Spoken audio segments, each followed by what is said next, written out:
This is the second part of my series on the things that Christians do to get around the fact that there is no evidence that God exists.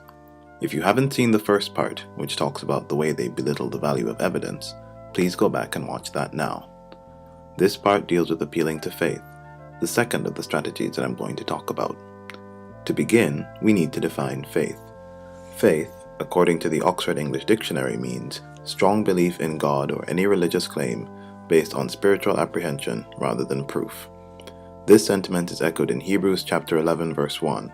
Faith is being sure of what you hope for and certain of what you do not see. Never mind all the lies Christians tell about what faith means. Those lies will soon get their own video. All texts, including the dictionary and the Bible, offer alternative meanings of the word faith, but only one of those meanings is relevant in this context. This is the meaning of faith: belief without evidence. And evidence, if you care to remember, is any indication that a proposition is true. So faith adds up to believing something when you have no indication that this thing is true. That's it. Every religion on earth demands some measure of faith from its followers, because no religion on earth has any evidence to support any of its spiritual claims, and Christianity is no exception. If there was any evidence that any of Christianity's claims were true, nobody would need faith to believe it, and nobody would ask you to use faith to believe it. They'd simply show you all their true, rational, accurate evidence, and that would be enough. Without evidence, faith is the best thing they have. Here's a good question. Why is this a good idea? Is it a good idea in any other context? If you believe that cats were really witches in disguise with no indication that this was true, would this be smart? If you believe that your next-door neighbor had murdered his wife, even though you had no indication that he ever had a wife, much less that he murdered her, should you act on this belief?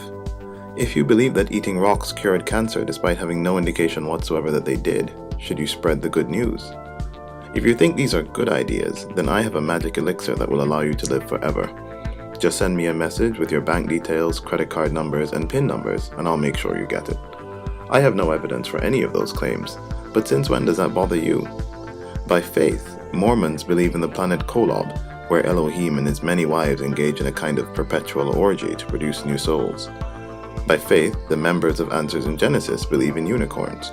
By faith, the members of the Kingdom Identity Ministry believe that all race mixing is an abomination unto the Almighty God, a satanic attempt to destroy the chosen seed line.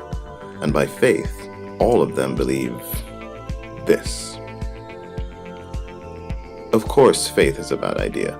Only in the context of religion is faith lauded. The more baseless and unsubstantiated the belief, the harder you're supposed to believe it, as if believing things were a matter of just trying hard enough instead of something imposed upon you by the evidence. But in every other area of life, even Christians ridicule faith as an idiotic way of arriving at any belief, clearly more dependent on what the believer in question hopes for than on anything that is actually true. In fact, if you want to believe something wrong, if you want to believe something completely, totally, idiotically wrong, faith is your best bet. Give it a shot. Think of the most evidently misguided bit of idiocy your mind can conjure up. No, not that one. You can do even better than that. Better. Better. Great. Now pretend you believe this absurd proposition on faith, or get a friend to do it, and then try to think of any argument, any evidence, anything that anyone could say to dissuade you from believing. There's nothing. It's impossible. Maybe if you were interested at all in believing what was right or true, you would examine the evidence that supported your claim, and if there wasn't any, you would change your mind. But if instead you were simply determined to believe whatever you wanted to believe, no matter how wrong or fake or stupid it was, then faith would be your answer. Here's another question. Why would anyone want you to believe something on faith? If it was true, if there was any reason to believe it was true, couldn't they share those reasons with you? Of course they could.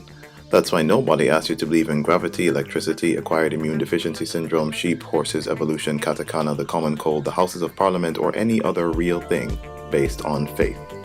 But if someone were lying to you, if someone wanted you to believe in ghosts, goblins, imaginary friends, or fanciful lands filled with precious metals and dairy products, where people who think like them go when they die, then faith would be their best bet.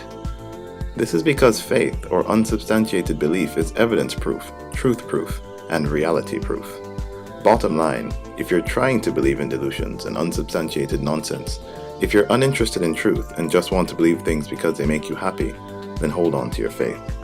But if you're at all concerned with whether or not anything you believe is true, then examine the evidence, and if it doesn't support your beliefs, change them.